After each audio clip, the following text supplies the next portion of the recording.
ان کے لیے انٹرسیشن ہوگا. بعض لوگ وہ ہوں گے جن کے لیے آج ہی ہم نے پڑھا چاہے پیغمبر بھی 70 مرتبہ معافی مانگے وہ معاف نہیں کیے جائیں گے. تو قرآن مجید کے بارے میں یہ کہتا ہوں کہ قرآن حیرت انگیز طریقے سے کنسسٹنٹ ہے, اس میں کوئی کنٹرڈکشن نہیں ہے. اور اس کی ایک مثال یہی انٹرسیشن ہے. ایک جگہ وہ کہتا ہے کوئی انٹرسیشن نہیں, اور دوسری جگہ کہتا ہے کہ نہیں کچھ نہ کچھ تو ہے. تو ان دونوں کو جب آپ سمجھتے ہیں تو آپ کو یہ معلوم ہوتا ہے کہ بعض لوگ کہ جن کی پرفارمنس بالکل پور ہوگی, کوئی چانس نہیں ہوگا, ان کے لیے کوئی انٹرسیشن کام نہیں آئی. یعنی انٹرسیشن ہم سمجھتے ہیں سفارش تعلقات, میرے ماموں ہیں, میرے چچا ہے, میرا فلاں ہے, وہ کر دیں گے چاہے ہمارا کیس جینون ہے چاہے نہیں. اللہ کے ہاں جو انٹرسیشن قبول کی جائے گی وہ جینون کیسز میں ہوگی جن کی وہ خود اجازت دے گا.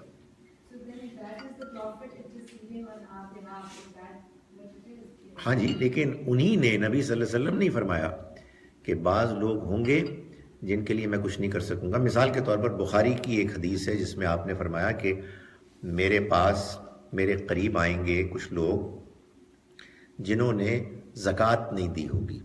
آپ کو معلوم ہے کہ زکوٰۃ جو ہے وہ جیسے سیونگز پر ہے ویسے ہی کراپس پہ بھی ہے, پروڈکشن پہ بھی ہے, اور ویسے ہی جانوروں پہ بھی ہے, لائف سٹاک پہ بھی ہے.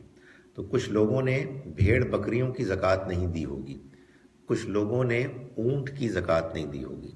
تو جن جانوروں کی انہوں نے زکوٰۃ نہیں دی ہوگی وہ جانور ان کے سر پر چڑھے ہوئے ہوں گے اور وہ ان کو مار رہے ہوں گے, اور وہ میرے پاس آ کے کہیں گے کہ ہمارے لیے سفارش کریں. تو میں ان سے کہوں گا کہ میں کیسے کر سکتا ہوں, میں نے تو تم کو بتا دیا تھا, میں نے تو دین تم کو پہنچا دیا تھا, میں کیا سفارش کروں. سو یہ بات کہ یہ سفارش کام آئے گی تو کام آئے گی ان کے کہ جنہوں نے اپنی طرف سے ایفرٹ کی اور اس ایفرٹ میں پھر کچھ کمی رہ گئی جو ان کو کلیئرلی پاس مارکس تک پہنچانے کے لیے کافی ہوتی, اس میں کچھ کمی رہ گئی. تو اللہ تعالیٰ اس بینچ مارک کو, وہ جو تھریش ہولڈ ہے جس سے آگے اس کو گریس مارکس دینے کا اس نے فیصلہ کیا ہے, ان کو وہ گریس مارکس ملیں گے, ناٹ ٹو ایوری بڈی. اس لیے میں یہ کہتا ہوں کہ یہ جو ہمارے ہاں مشہور ترین دعاؤں میں سے ایک دعا یہ ہے کہ ہمیں پیغمبر کی سفارش مل جائے. یہ دعا کرنے کی ضرورت کیا ہے بھائی؟ آپ کہیں خدا تعالیٰ سے کہ ہمیں پاس کر دے. وہ دعا تو پتہ نہیں کتنے عرصے بعد ہوگی, اس وقت تک کیا ہم اللہ معاف کرے بڑے مسائل ہوں گے. سو آپ نے دعا ہی کرنی ہے, تو یہ دعا کیوں کر رہے ہیں کہ ہماری پرفارمنس ویسے اللہ میں اتنی کمزور ہو کہ پاس تو نہ ہو, ذرا نیچے ہو, اور پھر پیغمبر کی دعا ہمارے کام آئے. نبی صلی اللہ علیہ وسلم نے کوئی ایسی دعا ہم کو نہیں سکھائی سوائے ایک دعا کے جو بظاہر آپ نے سکھائی ہے نماز کے وہ اذان کے بعد کی, اللہم رب هذه الدعوۃ التامۃ والصلاۃ القائمۃ آت محمدا الوسیلہ والفضیلہ والدرجۃ الرفیعہ وابعثہ مقاما محمودا. یہاں آپ کی سکھائی ہوئی دعا ختم ہو گئی. اس کے بعد ورزقنا شفاعتہ التی وعدتہ ورزقنا شفاعتہ یہ بعد میں ایڈ ہوئی. تو حضور بھائی یہ تو حضور کو دعا سکھانی چاہیے تھی نا کہ تم دعا کرنا کہ میں تمہاری سفارش کروں. وہ کیوں سکھاتے یہ دعا بھائی؟ اس لیے کہ یہ تو بڑی پریکیریس سچویشن ہوگی کہ آپ پھنسے ہوئے ہیں, آپ فیل ہو گئے ہیں, لیکن ہے ایک گنجائش تو کسی موقع پہ آ جائے گی. تو ہمیں دعا کریں ربنا آتنا فی الدنیا حسنۃ وفی الآخرۃ حسنۃ وقنا عذاب النار. اللہ ہمیں کامیاب کر, ہمارے درجات بہتر کر, ہم کو بھی ہمارے والدین کو بھی. تو یہ جو ہمارے ہاں جو سفارش ہے جس میں تصور یہ ہے کہ میں فراڈ کر رہا ہوں, میں چوری کر رہا ہوں, میں دھوکہ دے رہا ہوں اور ساتھ درود شریف پڑھ رہا ہوں, یہ کچھ نہیں ہوگا. میں بتا رہا ہوں کچھ نہیں ہوگا. آپ کوشش کریں گے, آپ اپنے آپ کو ٹھیک کرنے کی کوشش کریں گے, آپ سے غلطیاں ہوئی. میں آپ کو ایک مثال دیتا ہوں, یہ کویسچن کئی مرتبہ اب آ چکا ہے تو میرا خیال ہے کہ I have right to take time. سورہ نساء میں 4th سورہ ہے, آیات نمبر 16 and 17 ہے یا 17 اور 18 ہے, ون آف دا ٹو, جس میں اللہ نے پہلی آیت میں پرابلی 16 میں یا 17 میں یہ بتایا ہے کہ اللہ ان لوگوں کی توبہ لازماً قبول کرے گا. یہ اللہ نے طے کر لیا ہے کہ جو کوئی گناہ کرتے ہیں جذبات میں بہہ کر بجہالت, آپ کسی صورتحال میں چلے گئے, آپ کسی محفل میں چلے گئے, آپ کے اوپر کوئی کیفیت طاری ہو گئی, and then you are overwhelmed by emotions, ثم یتوبون من قریب, اور پھر وہ فوراً توبہ کر لیتے ہیں. آپ نے سوچ سمجھ کے پلان کر کے گناہ نہیں کیا, آپ گناہ میں پھنس گئے, جذبات میں آ گئے, اور جیسے ہی وہ جذبات ختم ہوئے, اس لیے کہ جب آدمی گناہ کر بیٹھتا تو جذبات ختم ہو گئے. کسی کو آپ نے برا بھلا کہنا تھا, آپ نے زور سے کہا تو چھینک آئی آپ کو جیسے, اور ختم ہو گئی. تو جیسے ہی آپ یہ گھٹیا حرکت کرتے ہیں, میں کرتا ہوں, تو مجھے احساس ہوتا ہے یار یہ کیا گڑبڑ ہو گئی یار, مائی گڈنس. اس لیے کہ وہ جو انسان کے اوپر خبط سوار ہوتا ہے, وہ ٹیمپرری انسینٹی جو آ جاتی ہے, وہ جب ختم ہو گئی تو آدمی ہوش میں آ جاتا ہے, تو آپ فوراً توبہ کرتے ہیں.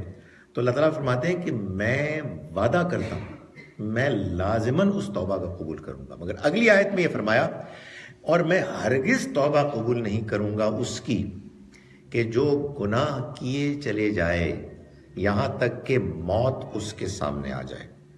موت سامنے آ جائے کا مطلب یہ نہیں کہ وہ 80 سال کا ہو جائے یا 90 سال کا ہو جائے یا 100 سال کا ہو جائے. وہ 25 سال کی عمر میں بھی ہو سکتا ہے کہ آپ یہ محسوس کریں کہ یار یہ کون میرے سامنے آ گئی, یہ تو فرشتے ہیں. ابھی آپ سانس لے رہے ہیں, آپ جیتے ہیں, جاگتے ہیں, اور آپ یہ کہہ رہے ہیں کہ آپ کو موت نظر آ گئی ہے, یعنی غیب کا پردہ چاک ہو گیا ہے. اصل میں میرے اور آپ کا امتحان کیا ہے, ہم غیب میں ہیں. غیب میں رہتے ہوئے ہمیں اللہ نظر نہیں آتا, ہمیں آخرت نظر نہیں آتی, ہمیں فرشتے نظر نہیں آتے. اس لیے ہم کہتے ہیں یار موجے کرو, کون سا کچھ ہونے والا ہے. لیکن جب فرشتے نظر آ جائیں گے تو پھر میچ اوور ہو جائے گا. تو اللہ تعالیٰ یہ فرماتے ہیں کہ میں ہرگز توبہ قبول نہیں کروں گا. اب ظاہر ہے کہ ایک obvious سوال پیدا ہوتا ہے کہ ایک بندے نے گناہ کیا جذبات میں آ کے, اور فوراً توبہ کر لی, معاف ہو گیا. موت کو سامنے دیکھا, توبہ کی, معاف نہیں ہوا. بھائی درمیان کا کیا معاملہ ہے؟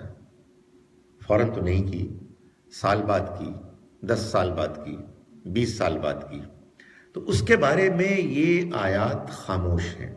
تو امید ہے کہ اس میں اگر آدمی سچی توبہ کرے گا تو پیغمبر صلی اللہ علیہ وسلم کی شفاعت بھی اس سچی توبہ کے ساتھ شامل ہو کے معافی کا ایک پیکج بن جائے گا. ڈاکٹر صاحب اگر قتل بھی جذبات میں بیٹھ کے ہو گیا اور پھر بندہ کہتا ہو بہت غلط بات کر لی, very regretful and remorse about it, تو کیا اس میں بھی وہ آئے گا؟ یعنی یہ توبہ کی شرائط میں سے ایک شرط ہے کہ اگر انسان نے کوئی ایسا گناہ کیا ہے کہ جو حقوق العباد سے متعلق ہے, تو پھر اس کو معافی اسی وقت ملے گی کہ جب جس بندے کے ساتھ اس نے زیادتی کی ہے اس بندے کو وہ معاف کرے. میں گزارش کر رہا ہوں ابھی, ایک اس کا سین یہ ہو سکتا ہے کہ ایک آدمی نے کسی کی گاڑی چوری کر لی, تو اب یہ نہیں ہو سکتا کہ آپ گاڑی تو چلائیں اور ساتھ ہی ساتھ استغفر اللہ کہیں. نہیں, اس سے کچھ بھی نہیں ہوگا. پہلے گاڑی جا کے اس کے گراج میں کھڑی کریں اور اس سے معافی مانگیں, اور اگر وہ معاف کر دے تو پھر آپ اللہ سے بھی معافی مانگیں. دونوں کام ایک ساتھ ہوں گے. اب رہی یہ بات کہ جو مر گیا, جس کو قتل کر دیا گیا, اس بارے میں انسان توبہ کرتا ہے تو ظاہر ہے کہ مرنے والا تو اب موجود نہیں ہے معاف کرنے کے لیے. اس میں اگر انسان واقعی سنسیئر ہے اور وہ اللہ کے آگے گڑ گڑا رہا ہے تو وہ اس کے لواحقین کے پاس جائے گا, ان سے معافی مانگے گا, ان کی خدمت کرے گا, اس کے لیے دعائے مغفرت کرے گا, اور اس کا فیصلہ قیامت کے دن ہوگا کہ وہ بندہ اس کو معاف کر رہا ہے یا نہیں کر رہا. میری اس میں ایک تھیوری ہے, آپ بے شک اس کو نہ مانے، وہ یہ ہے کہ اگر اس کی توبہ سنسیئر ہوگی تو اللہ تعالیٰ جس کو اس نے قتل کیا ہوگا اس کے دل میں نرمی ڈال دیں گے، اور اگر اس کی توبہ سنسیئر نہیں ہوگی تو اللہ تعالیٰ اس کو سخت کر دیں گے اور وہ معاف نہیں کرے گا. تو یہ معاملہ اس بندے کے معاف کرنے ہی پر ہوگا، لیکن اس میں بھی کچھ مراحل ہیں. سوال ہے کہ آپ کا کنٹرول کدھر گیا؟ مجھے تو دیکھ ہی رہا یہ تو میں تو آپ کو دیکھ رہا ہوں. ڈاکٹر صاحب میری ایک میڈ سرونٹ ہے جو میرے بہت سالوں سے خدمت کر رہے ہیں، تو میں اپنی دل میں اس کے لیے پیسے چھوڑ سکتی ہوں؟ دیکھ لوں جب آپ جواب آپ نے دینا. میں نے وہ تو کنٹرول کر. اچھا sorry but this is very important. چلے بس یہ جواب اب آپ نے ان سے سفارش کی اور مجھے کہہ رہی ہے آپ کیوں نہیں کر سکتی. آپ دیکھیں، جب اللہ نے آپ کو اس بات کا اختیار دیا ہے کہ آپ اپنی وصیت میں دوسروں کے لیے، ہاں موت کے بعد ہی کی بات ہو رہی ہے، زندگی میں تو آپ جو چاہے کسی کو دیں، موت کے بعد آپ کی وصیت اپلیکیبل ہوگی. اگر آپ اپنے کسی ملازم کو یا کسی اور شخص کو، کسی ادارے کو بینیفٹ کرنا چاہتے ہیں تو آپ اپنی وصیت میں لکھ سکتے ہیں. صرف قرآن نے یہ کہا کہ غیر مضار، ایسا نہ ہو کہ اس سے اوروں کو نقصان پہنچے، یعنی اتنی اماؤنٹ ہو کہ جس سے آپ کے جو ورثاء ہیں وہ 1/3 ایک آیا اس میں ایک روایت میں، لیکن وہ کسی خاص موقع پہ آپ نے کسی کو سجیسٹ کیا، بس آپ کو اس کا لحاظ رکھنا ہے، آپ کر سکتے ہیں. بچے تو نہیں ناراض ہو سکتے. They have no right to object to it. Why do they have a right? Hands raise ایسا نہیں کر سکتا. I mean, it's a violation of violation of تو یہ تو ہم نے طے کیا ہوا ہے کہ ہم چونکہ مسلمان اور بخشے بخشائے ہیں تو ہمیں تو کوئی رولز نہیں اپلائی ہوتے. یہ میں آپ کے چلڈرن سے پوچھ کے بتاؤں.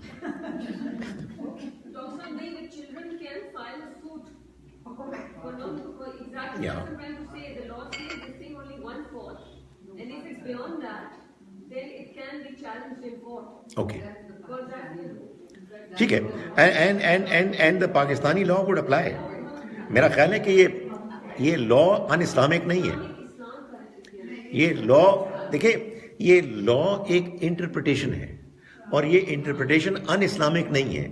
لوگ اس سے ڈس ایگری کر سکتے ہیں مگر دس لا وڈ اپلائی. یہ بالکل بالکل ٹھیک.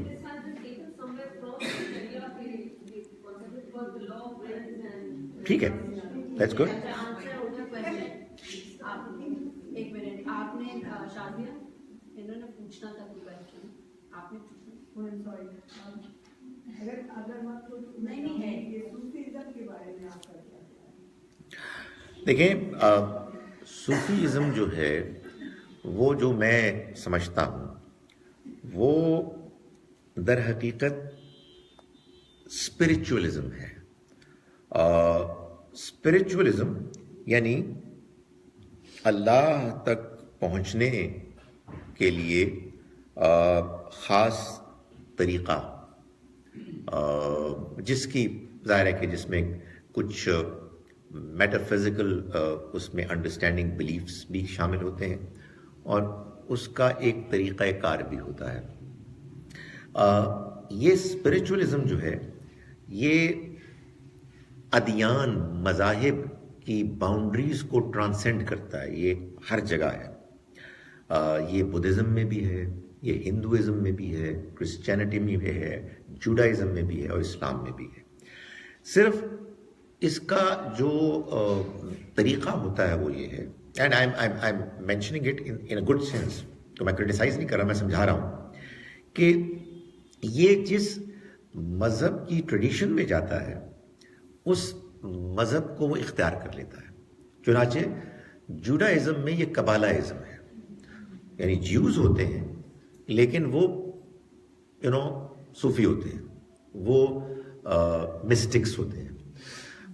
تو اسی طرح سے ہمارے مسلمانوں میں جب یہ اسپرچولزم آئی تو انہوں نے اپنے لیے اسلام کا نام پسند نہیں کیا بلکہ تصوف کا نام انہوں نے اختیار کیا، اور اس میں پھر وہ جو کام کرتے ہیں وہ بھی، اور جو مقاصد وہ حاصل کرتے ہیں وہ بھی قرآن اور سنت سے ماخوذ نہیں ہے. یعنی قرآن سنت بھی شامل ہے اس میں، مگر وہ ایک ایڈیشنل چیز ہے. جو چیز وہ حاصل کرتے ہیں، میں پیور مسٹسزم اور تصوف کی بات کر رہا ہوں، وہ مقصد ہے اللہ میں شامل ہو جانا، اللہ کا حصہ بن جانا.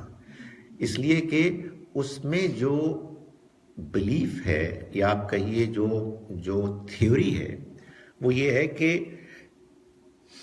ایک ہی وجود ہے، لا موجودہ الا اللہ، کوئی بھی موجود نہیں ہے سوائے اللہ کے.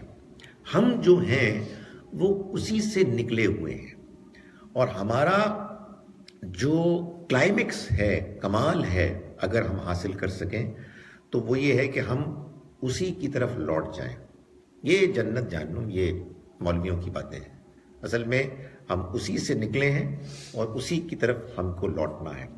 اس مقصد کو حاصل کرنے کے لیے پھر ان کے ہاں جو طریقہ ہے اس کو طریقت کہتے ہیں، یعنی وہ شریعت کے علاوہ ہے. اب ہمارے ہاں صوفیہ میں دو کیٹیگریز ہیں. ایک وہ ہیں کہ جو اس کے قائل ہیں کہ ہم کو شریعت کو بھی اختیار کرنا ہے اور طریقت کو بھی اختیار کرنا ہے. بعض ریئر ایسے بھی ہیں کہ جو کہتے ہیں کہ نہیں، طریقت کافی ہے، شریعت کا تو مقصد یہی تھا کہ آپ کو وہاں تک پہنچائیں. اس میں پھر وہ سلوک کی منزلیں طے کرتے ہیں، جس میں آپ کو ایک ماسٹر، ایک شیخ، ایک پیر کی ضرورت ہوتی ہے، جس کے ہاتھ پر آپ بیعت کرتے ہیں، اور وہ آپ کو پھر اسپریچولزم کی مختلف منازل سے گزار کے تو وہاں تک پہنچاتے ہیں. یہ یعنی بریفلی رفلی شاید اس میں ظاہر ہے کہ بعض چیزیں میں نے کروڈ طریقے سے بیان کی ہیں، but this is what is تصور. مگر اکثر صوفی پہلے بہت نمازی اور بہت زیادہ دین کے ظاہر کو بھی اختیار کرنے والے ہوتے ہیں، اور ان کے جو ماسٹرز ہیں نا، جو ان کے اسکالرز ہیں، وہ یہ کہتے ہیں کہ یہ دین کو اختیار کرنا یہ پہلا سٹیپ ہے. This is not the ultimate goal. یہ تو اصل میں عوام الناس کا جو ہے نا وہ ہے معاملہ کہ جو انہیں اختیار کرنا ہے. Then you go for the second step and then you go for the third step, اور اس میں منزل اصل میں اللہ تک پہنچنا ہے، اس کا حصہ بننا ہے، اس کو پانا ہے. یہ ظاہر ہے ایک ایکسپریشن ہے اس کا. ہیونگ سیڈ آل دیٹ، اللہ کا دین، قرآن مجید، اس کا اس سے کوئی تعلق نہیں ہے. اس کے بلیف سسٹم اور ہے، اس کا مقصد اور ہے. ہمیں اللہ کو ماننا ہے، اس کا کوئی حصہ نہیں، وہ وحدہ لا شریک ہے. اس نے اس دنیا کو بنایا ہے ایکس نہلو، عدم سے وجود بخشا ہے. بدیع السماوات والارض، یہ خدا کا حصہ نہ تھا، نہ ہے، اور نہ کبھی ہوگا. ہم اللہ کو راضی کرنے کے لیے نیکی کا کام کرتے ہیں. اللہ نے وعدہ کیا ہے جنت اور جہنم کا، یہ کوئی گھٹیا چیز نہیں ہے. اس کے وعدے پر ہم جیتے ہیں، اور ہماری ضرورت ہے، میری خواہش ہے کہ میں جنت میں جاؤں، میری خواہش ہے کہ میں اپنے ماں باپ، اپنے اولاد، اپنے بیوی بچوں کے ساتھ جنت میں ہمیشہ رہوں. یہ کوئی گھٹیا چیز ہے ہی نہیں، اس کا وعدہ اللہ نے کیا ہے. سو مختصر یہ کہ ہمارا جو دین بیان کرتا ہے بات، اس میں جو تصوف کے آئیڈیلز ہیں، ایک تو ظاہر ہے نا ابتدائی سٹیپ، وہ اس سے ایٹ آڈز ہے، ڈفرینٹ چیز ہے.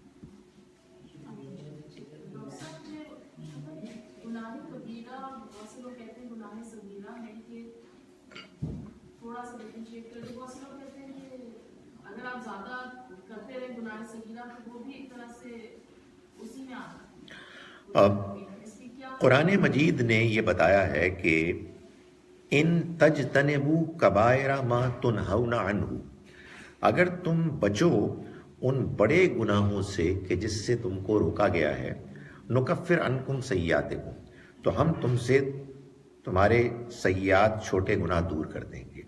نماز پڑھو گے, وضو کرو گے, روزہ رکھو گے, جو بھی انفاق کرو گے, ان سے چھوٹے گناہ دور جائیں گے. حج کرو گے, عمرہ کرو گے, ان سب میں. بڑے گناہوں کے بارے میں یہ بتایا گیا ہے کہ توبہ کے علاوہ کوئی اور طریقہ نہیں ہے ان سے چھٹکارا حاصل کرنے کا, ان کے برے اثرات سے بچنے کا. جو بڑے گناہ ہیں وہ سب سے بڑے تو 3 بیان ہو گئے: شرک, قتل اور زنا. لیکن سورہ بنی اسرائیل کی 17 سورہ ہے, اس کی آیات 22 سے 39 تک اللہ تعالیٰ نے 10 بڑے گناہ بتائے ہیں جو سارے بڑے گناہ ہیں, جس میں والدین کے ساتھ زیادتی کرنا, جس میں غریبوں کو دھتکارنا, جس میں ناپ تول میں فراڈ کرنا, کمی بیشی کرنا, جس میں معاہدوں کو توڑنا, جس میں لوگوں کی زندگی میں پرائیویسی میں انٹرفیئر کر کے ان کو خراب کرنا, اور تکبر کرنا, ایروگنس, ان سب کو اس میں شامل کرایا گیا ہے. چھوٹے گناہ وہ ہوتے ہیں کہ جو بڑے گناہوں کی طرف لے جاتے ہیں, یعنی وہ ان چیزوں کی وائلیشن ہوتی ہے کہ جس کو آپ کہتے ہیں صد للذریعہ, یعنی وہ اصل میں بڑے گناہوں سے بچنے کے لیے بعض چیزوں کو کہا گیا ہے جن کو کہ اگر آپ نظر انداز کرتے رہے تو پھر بڑے گناہ بھی ہو جاتے ہیں. جیسے مثال کے طور پر زنا ایک بڑا گناہ ہے, لیکن مردوں اور عورتوں کے درمیان ایسی دوستیاں, گپیں, ڈانس وغیرہ کہ جو پھر الٹیمیٹلی وہاں لے جانے والا ہے, آپ اس کو لائٹلی لیں گے تو پھر وہ وہاں پہنچا دے گا. پھر آدمی یہ کہے گا کہ نہیں کوئی مسئلہ ہی نہیں. قتل ایک بڑا گناہ ہے, اور آپ کہتے ہیں جی کہ ہم نہیں کر رہے, لیکن آپ 180 کلومیٹرز کی رفتار سے گاڑی چلا رہے ہیں اور اپنی ہاتھ میں پستول لے کے اس کو گھما رہے ہیں, تو یہ قتل تو نہیں ہے, لیکن it can lead to it. So یہ وہ چیز ہے. آپ کہتے ہیں کہ شرک تو ہم نہیں کرتے, لیکن ہم کبھی کبھی ادھر چلے جاتے ہیں جہاں لوگ شرک کرتے ہیں. آخر اس میں حرجی کیا ہے؟ تو یہ اس کو شرک تو نہیں کہہ سکتے, لیکن پھر آہستہ آہستہ یہ ہوگا کہ آپ کہیں گے کہ یار شرک میں ایسی پرابلم ہی ویسے کیا ہے, بندہ تو بہت اچھا ہے.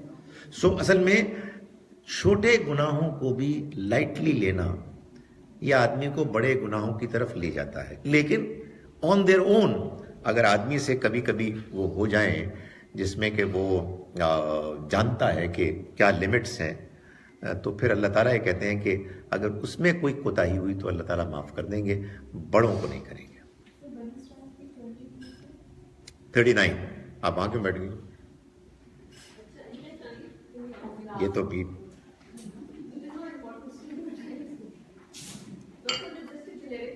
جی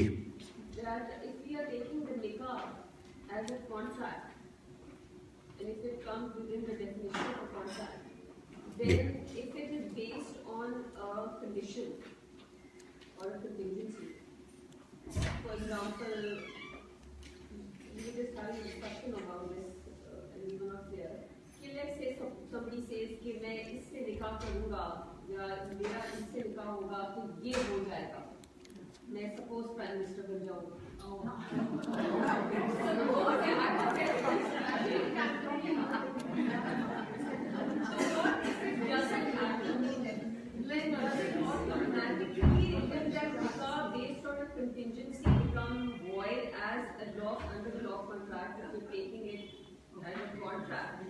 Then the contract becomes void when the condition cannot or will not be fulfilled. دیکھیے میرا یہ خیال ہے کہ ہر نکاح میں کوئی اس طرح کی امپلائڈ کنٹینجنسی تو ہوتی ہی ہے. میں نکاح کروں گا بچے ہوں گے, نہیں ہوتے. میں نکاح کروں گا گھر میں خوشحالی ہوگی, نہیں ہوتی. میں نکاح کروں گا پرائم منسٹر بن جاتا ہوں, نہیں بنتا. تو اس کے بعد بندے سے پوچھیں گے نا آپ کیا پروگرام ہے, سو ہاں what is the next step. So اس کو ایسے ہی رہنے دیں.